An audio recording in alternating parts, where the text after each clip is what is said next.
Are you getting better in the Amazon Influencer Program or are you getting worse? One of the hardest parts about the program is knowing at any given time if you're actually on the right track. Am I improving or am I getting worse? Sometimes you're getting worse and you don't even realize it because you're still working hard. But without any real data behind it, it's hard to know if we're on the right track at any given point. So I just released a new feature in the Oink for Influencers extension that's going to give you 5 different data points to show you on these very, very important metrics if you're actually doing the right things or not. I'm going to show you how you can access this new feature, and I'm going to walk you through what each one of the metrics means and then show you a cumulative graph at the end that lets you know overall, are you on the right track in the Amazon Influencer Program or are you not? Because let's be honest, there is a lot of money to be made, and this is no time for guessing if your strategy is on the right track. If you don't know, my name is Rob. I've been in the Amazon Influencer Program for 2.5 years, and I'm here sharing my tips, tricks, and advice. These are things that I've learned along the way, both good and bad, to hopefully help you make more money in the Amazon Influencer Program. So if that sounds good to you, like it's in your wheelhouse, please go ahead and hit the subscribe button right now. And if you get halfway through this video, you find it's actually helpful, then maybe hit the like button too, or just hit all those buttons now because I'm begging for your pity. I do think that I am your Amazon influencer guy. All right, let's jump over to the storefront and let me show you exactly how this works. You're going to go to your other actions button right here. And the first time that you open this up, you're not going to have any data. Now, the way that this works is the extension is going to go and find your most recent 1,000 videos that you have uploaded. If you've uploaded less than 1,000, then it'll just grab whatever you've got. If you got more than 1,000, it'll grab your most recent 1,000. Again, this is very much a, are we doing the right things right now based on our recent behaviors?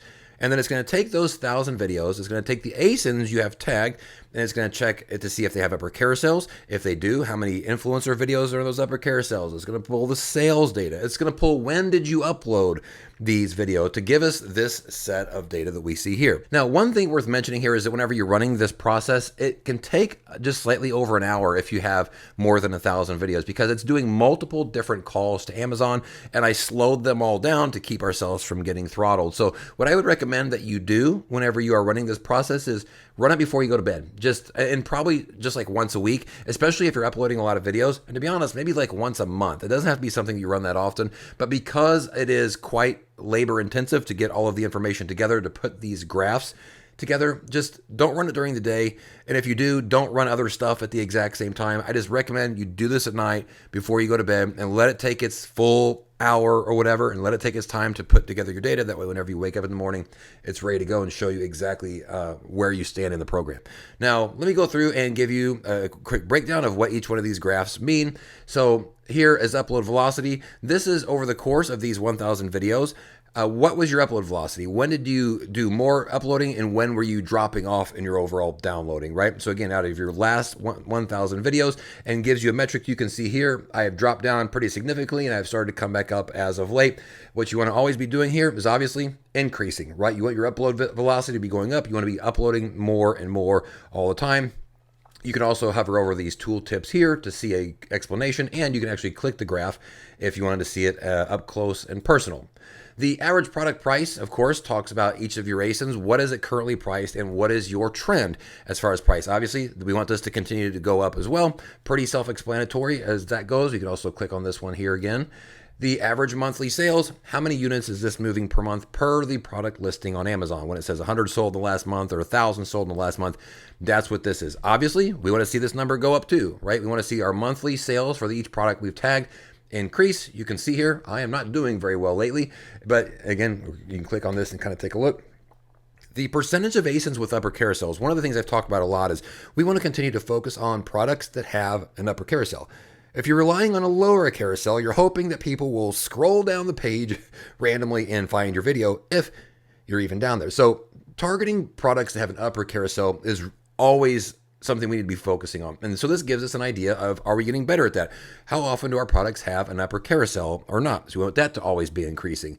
The average influencer video count in that upper carousel when it exists. You can see here, mine has actually gone up quite a bit, right? It was down here and I am up at almost 3.89. So mine has actually gone up over time. I've done a lot of creator connection stuff lately, so that would be why. But this is a number we'd actually like to see go down. The lower, the better in this particular case. All these, again, tool tips to help you understand.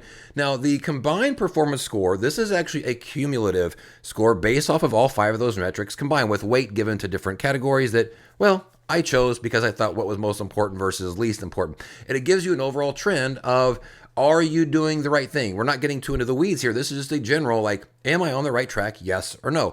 And the higher the better, the lower the worse. You can see here, I have not been doing very well with my last 1,000 videos for a lot of different reasons. And so this is my current trajectory. So this is really good to get a feeling for your overall performance. Are you doing the right things or not? But this is really where you want to focus in on what categories you need help with. So for example, my upload velocity, obviously, over the course of my last 1,000 video, it has really slowed down over that time. Oink has had something to do with that, but it's getting ready to skyrocket because I'm behind. I'm getting ready to start shooting more videos.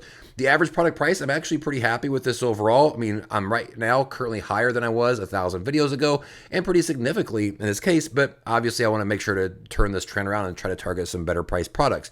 Average monthly sales is pretty much even with what it was 1,000 videos ago.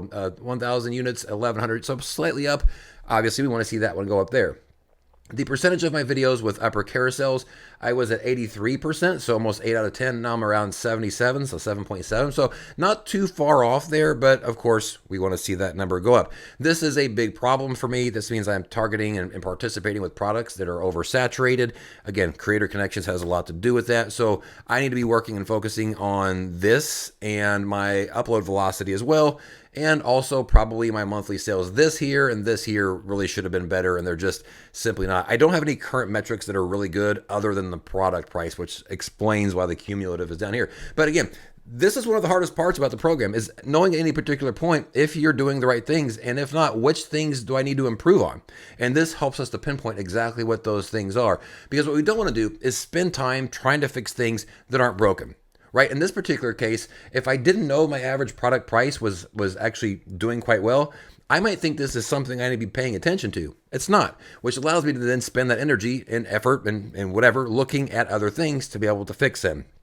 So I'm really excited for you guys to have this. You can also, by the way, change the points if you wanted to change. If you have 1,000 videos, if you wanted to change it into equal increments of 100 videos at a time, it's a little bit more of a dynamic chart like this. If you wanted to smooth it out a little bit to something a little more consistent, you can drop it down to 5. It's the same data any particular way. Just as I showed you before, you can actually hover over each one of the price points to give you an exact of what that particular average is for that particular time frame. Now, when you're analyzing your trend lines, it's important to remember that your older videos that are 500 or 1,000 videos ago, they've changed since you originally uploaded them. They have more influencer videos on them. The sales numbers might have adjusted since then, right? And so this helps you to identify then you have to be beating your older numbers. If you're not beating your older numbers, that means that the products you're selecting now aren't any better than the products that have been around for a while, and those listings have now become oversaturated. So I'm really excited for you guys to have this. I have a lot of conversations in my one-on-one coaching, and people just don't know if they're on the right track or not. They're working hard,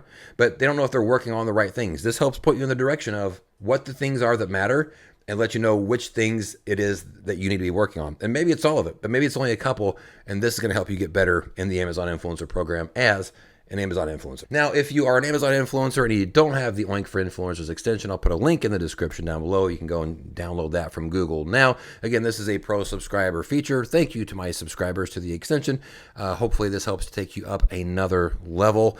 And that's it. We'll see you on the next video. As always, peace out.